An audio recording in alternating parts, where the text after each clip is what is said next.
우리를 사랑하시어 오늘도 예배의 자리로 불러주신 아버지께 감사드립니다. 하나님께서 주신 안식의 날 말씀 앞에서 하나님의 사랑과 예수 그리스도의 은혜를 받고 은혜를 받은 우리 모습을 돌아보고 하나님의 명령의 실천을 결심하는 귀한 시간 되기를 간절히 기도합니다. 예수님 이름으로 기도합니다. 아멘. 네, 오늘 설교 본문 말씀에 앞서 10가지 재앙 이야기가 나옵니다. 이 10가지 재앙은 우리도 잘 알고 있듯이 하나님께서 바로에게 내리신 것입니다. 그러나 바로가 이 재앙에 강하게 저항을 합니다. 그리고 그 저항의 배경에는 하나님의 뜻이 있었다고 성경은 기록하고 있습니다. 성경은 하나님께서 바로의 마음을 완악하게 하여 또는 완강하게 하여라고 기록해 있습니다. 하나님은 단 한 번의 재앙으로 바로를 굴복시킬 수 있으십니다. 그럼에도 불구하고 하나님께서는 왜 재앙으로 인한 고통의 과정을 10번씩이나 하셔야 했을까요? 이스라엘 백성을 400년 동안이나 노예로 부리고 학대해온 애굽 왕과 애굽 민족에게 좀 더 심한 고통을 주시기 위함이었을까요? 아니면 그것을 바라보는 이스라엘 백성의 마음을 시원하고 통쾌하게 위로해 주시기 위함이었을까요? 저는 이 점을 한 번 더 생각해 보고 싶습니다. 하나님께서 호렙산에서 모세를 부르십니다. 모세를 부르셔서 모세가 민족을 위해 해야 할 일을 명령하십니다. 이렇게 말씀하시죠. 너는 바로에게 가서 이스라엘 백성을 해방시키고 젖과 꿀이 흐르는 가나안으로 이끌고 가라 라고 하셨을 때 모세의 대답이 성경에 다음과 같이 기록되어 있습니다. 3장 11절 말씀입니다. 내가 누구이기에 백성을 인도해냅니까? 4장 1절 말씀. 이스라엘 백성이 나를 믿지 않고 내 말을 듣지 않을 거예요. 4장 10절에 나는 본래 말을 잘하지 못합니다. 말을 잘하지 못하는 자니이다. 4장 13절에는 오 주여 보낼 만한 자를 보내소서. 모세는 자신이 없었습니다. 모세는 하나님에 대하여 믿음도 없었습니다. 확신할 수 없었습니다. 그러나 그때마다 하나님께서는 모세에게 확신을 심어 주셨습니다. 두 번째로, 그런데 모세가 확신이 있었으니 과연 이스라엘 백성은 모세의 말을 듣고 400년이나 살았던 애굽을 즉시 떠나서 말로만 전승해 오던 젖과 꿀이 흐르는 땅 가나안으로 출발할까요? 우리는 하나님 명령에 순종한 모세에 대한 백성들의 반응을 알 수 있습니다. 출애굽기 5장의 기록을 보면 모세가 아론과 함께 처음으로 바로 앞에 서게 됩니다. 그리고 이렇게 말하죠. 내 백성을 보내라. 우리는 광야에 가서 하나님 여호와의 절기를 지키겠다. 그 결과는 무엇이었습니까? 그 결과로 바로는 이스라엘 백성의 노동을 더 무겁게 하였고 더욱 고통스럽게 만들었습니다. 그때 이스라엘 백성은 모세와 아론에게 당신들이 그들의 손에 칼을 주어 우리를 죽이게 하는도다 라고 원망하였습니다. 이스라엘 백성들은 모세와 아론을 미워하였고 그들의 말을 철저하게 부정하였습니다. 그래서 어쩌면 이 10가지 재앙은 하나님이 어떤 분이신가를 이스라엘 백성에게 보여주시기 위함은 아니었을까라는 생각을 해봅니다.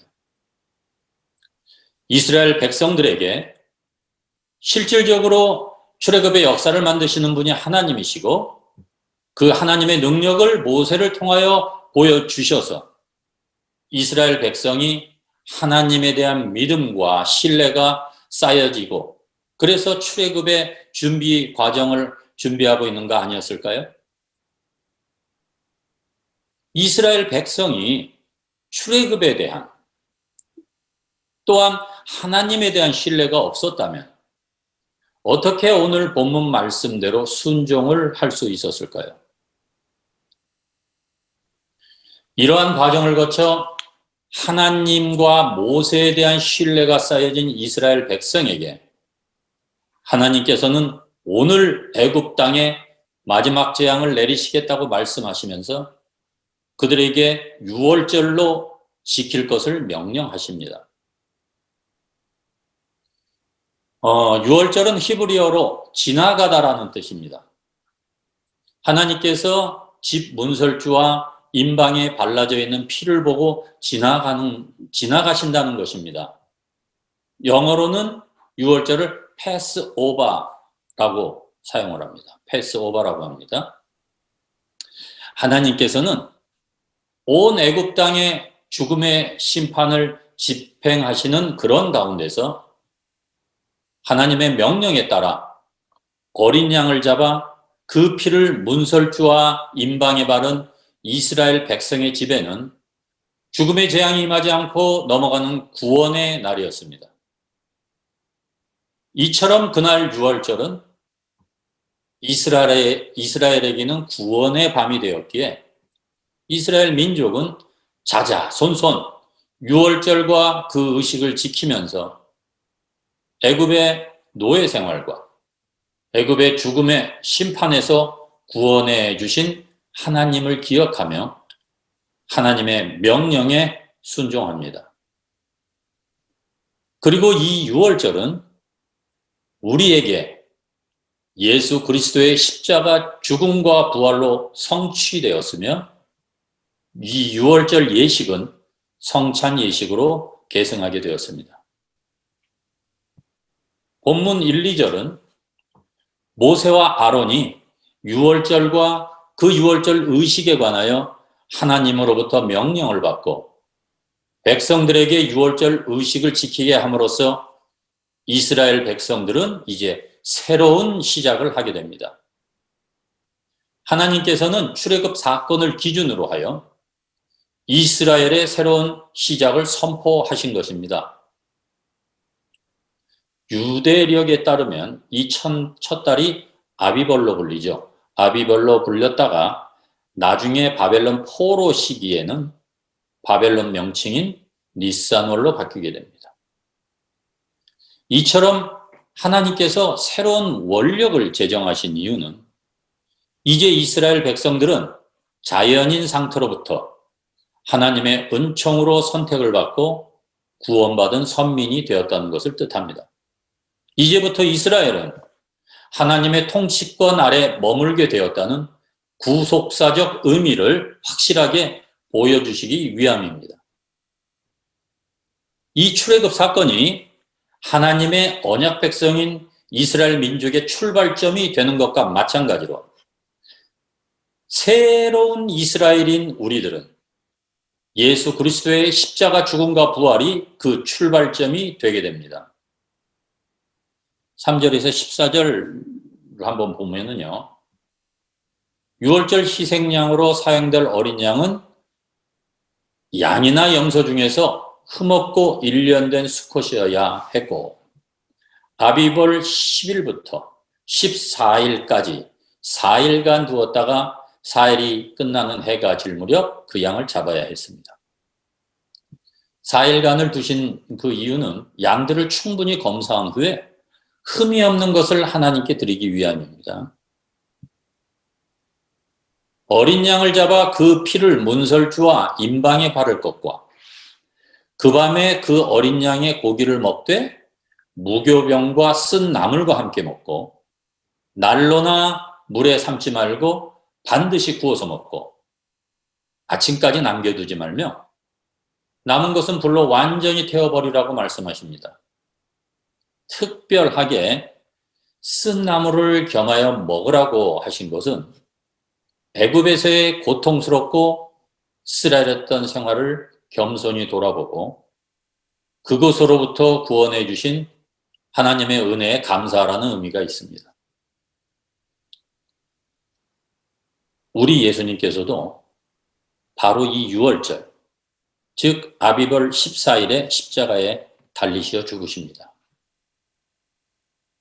그러므로 유월절에 자신의 죽음과 피로써 이스라엘 백성을 구원하게 되는 그 어린 양은 인류를 위하여 죽으신 예수 그리스도의 예표였던 것입니다.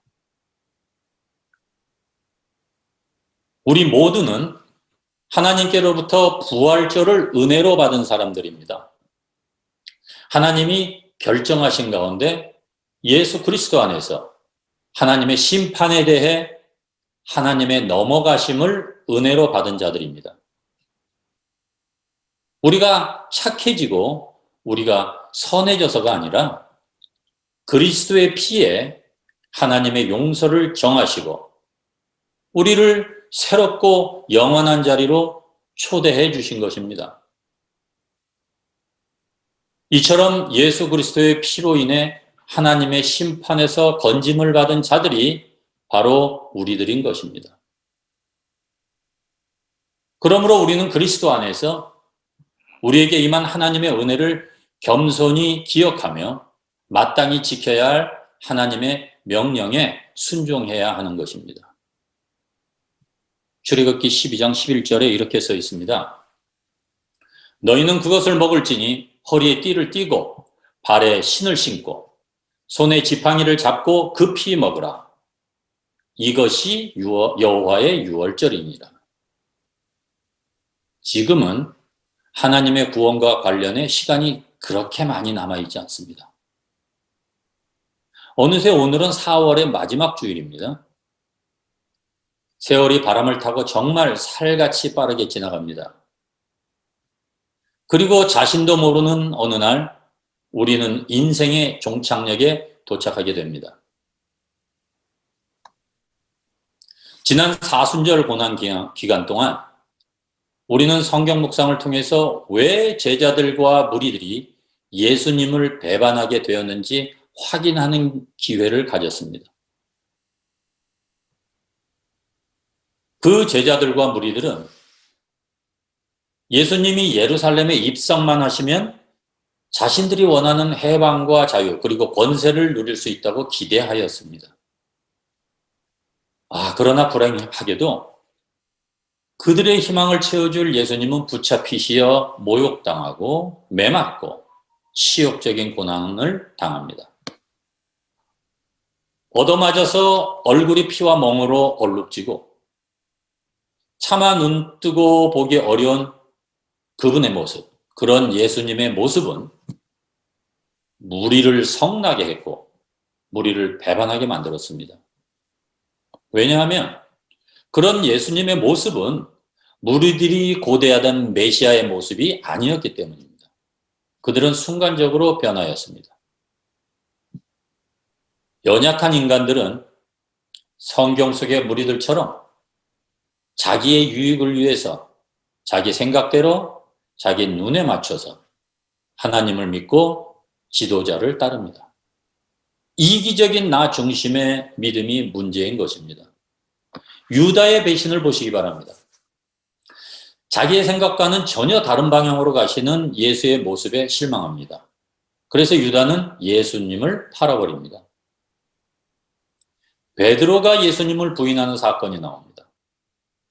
그 위대했던 베드로의 신앙 고백은 간 곳이 없었습니다. 베드로는 예수님이 붙잡히시자 두려웠습니다.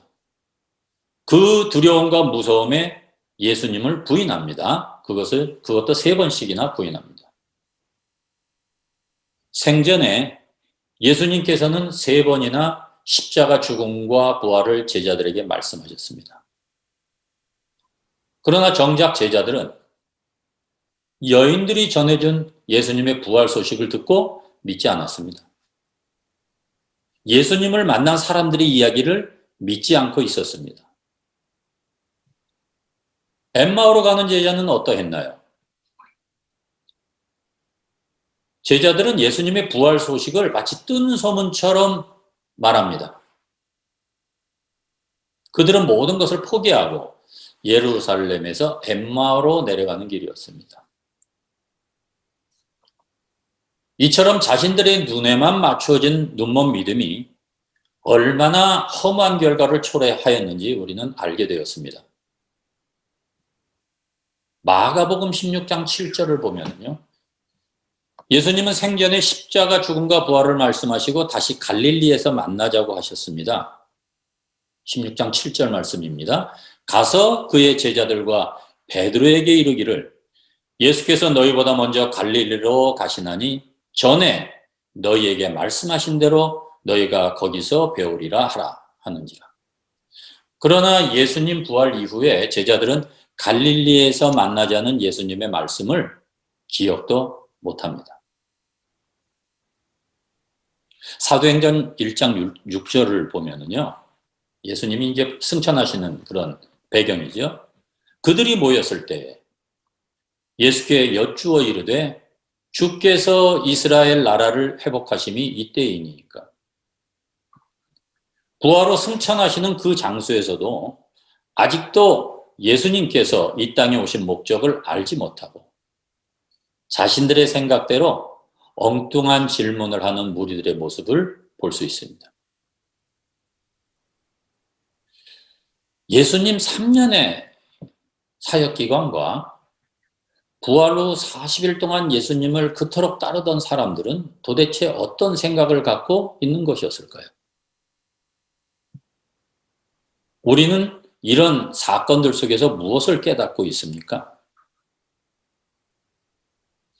성경 속 이야기는 세상 속 나의 이야기입니다. 그리고 그 속에는 역사를 주관하시는 하나님의 교훈과 가르침이 있습니다. 그런데 우리는 성경 속 이야기 사건과 세상에서 나에게 일어나는 사건들을 비교하며 때때로 유불리로 고민합니다. 그래서 종종 교회 안과 밖에서의 삶이 나누어서 살아갑니다. 4월 4일이 부활절이었습니다. 우리는 이날을 부활주일로 드렸습니다. 오늘이 25일이니까 부활절이 3주 지났습니다. 우리는 부활절을 맞으면서 어떤 다짐을 했습니까? 복음서의 마지막 부분을 주의해서 보면 우리가 준행해야 하는 명령이 기록되어 있습니다. 마태복음 끝부분에 예수님의 마지막 명령이 있습니다. 마태복음 28장 19절에서 20절 말씀입니다. 그러므로 너희는 가서 모든 민족을 제자로 삼아 아버지와 아들과 성령의 이름으로 세례를 베풀고 내가 너희에게 분부한 모든 것을 가르쳐 지키게 하라. 볼지어다 내가 세상 끝날까지 너희와 항상 함께 있으리라 하시니라. 마가도 마가복음에 이같이 예수님의 명령을 기록하고 있습니다. 마가복음 16장 15절 말씀입니다. 또 이르시되 너희는 온 천하에 다니며 만민에게 복음을 전하라. 누가는 뭐라고 했을까요? 누가도 예수님의 죽음, 부활의 증인이 되라고 기록합니다. 누가복음 24장 46절에서 48절 말씀입니다. 또 이르시되 이같이 그리스도가 고난을 받고 제3일에 죽은 자 가운데서 살아날 것과 또 그의 이름으로 죄사함을 받게 하는 회개가 예루살렘에서 시작하여 모든 족속에게 전파될 것이 기록되었으니 너희는 이 모든 일의 증인이라. 한 구절 더 찾아보겠습니다. 사도행전 1장 8절입니다. 오직 성령이 너희에게 임하시면 너희가 권능을 받고 예루살렘과 온 유대와 사마리아와 땅끝까지 이르러 내 증인이 되리라 하시니라. 예수님의 마지막 명령을 기억하고 우리가 그 명령을 실행하기 위해 성령의 임재를 기다리면서 우리는 기도하고 있습니까? 아니면 부활절 부활 예배만 드리고 그 후에 우리가 해야 할 일은 잊어버리고 베드로처럼 나는 물고기 잡으러 가노라 하며 세상 속의 나의 일상으로 돌아갔습니까? 우리는 죽은 사람의 유언을 아주 중요하게 생각합니다. 유언은 고인의 마지막 명령이므로 그대로 순종합니다. 우리는 예수님의 마지막 명령인 이 세상의 복음을 전파하여 예수님의 증인이 되라는 유언을 우리 일상에 잘 실천하면서 살아가야 합니다. 내가 하나님을 믿는 이유가 그 옛날 예수님을 따르던 그 수많은 무리와 같지는 않은지 재판장에 서신 예수님을 보면서 나의 이익이 부합되지 않으면 언제라도 돌아서는 그런 나 중심의 삶, 나의 유익 중심이 목적이 아닌지 돌아보았으면 합니다. 나는 복음 전파를 실천하기 위하여 얼마나 하나님께 지혜와 용기 주시기를 구하였습니까? 우리는 이것을 위해 하나님과 조금 더 열심히 대화해야 합니다. 예수님의 마지막 명령을 준행하기 위해서 기도해야 합니다. 오순절 성령 강림은 성도들이 집단적으로 모인 마가의 다락방에서 시작합니다. 성령님은 개인적으로도 인도를 해 주시지만 공동체 전체를 향해서는 모두가 한 곳에 모였을 때 역사하십니다. 마가의 다락방이라는 한 장소에서 120명이 한 마음으로 10일 동안 기도하면서 성령님을 기대했습니다. 이것이 마가 다락방 기적의 모든 것입니다. 가정이든 교회든 한 마음으로 모여 기도할 때 성령님의 역사가 일어납니다. 우리 믿음의 교회는 매주 수요일 저녁에 기도회로 모입니다. 마가 다락방의 이 역사적 하나님의 사건이 가감없이 우리 수요 기도회에서 일어나기를 바랍니다.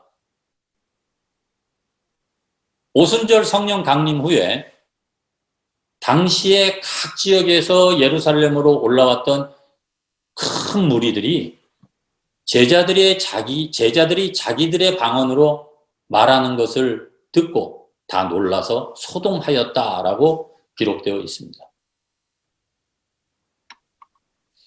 기도하고 성령 받은 후에 방언으로 말하는 제자들을 보고 사람들이 충격을 받았습니다. 예수님의 말씀대로 살아가는 나의 행동으로 다른 사람들이 충격을 받은 일이 있습니까? 우리 믿음의 교회가 하는 행위가 다른 사람에게 충격을 주어야 합니다. 그때 비로소 하나님은 우리를 도구로 사용하여 세상을 바꾸어 주실 것입니다. 이것이 성령의 하나님의 방법입니다. 말씀을 정리하겠습니다. 우리는 하나님이 이스라엘 백성을 구원하시는 그날, 그 6월절에 하나님의 백성이 입은 하나님의 은혜를 알고 있습니다. 오늘 본문에서 하나님께서는 너희는 이날을 기념하여 여호와의 절기로 삼아 영원한 규례로 대대로 지킬지니라 하고 명령하십니다. 예수님의 십자가 죽음과 부활로 구원받은 우리는 예수님의 은혜와 하나님께 받은 사랑에 감사합니다. 그리고 우리는 예수님께서 승천하시면서 오직 성령이 너희에게 임하시면 너희가 권능을 받고 예루살렘과 온 유대와 사마리아와 땅끝까지 이르러 내 증인이 되리라 하시는 그 명령을 잘 기억하고 있습니다.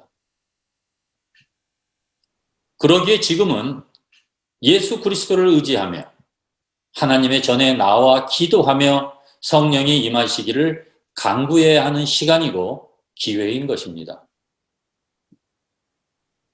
그리고 권능을 받아 우리의 남은 날 동안 예수님의 마지막 명령을 반드시 이행하며 살아야 하는 것입니다.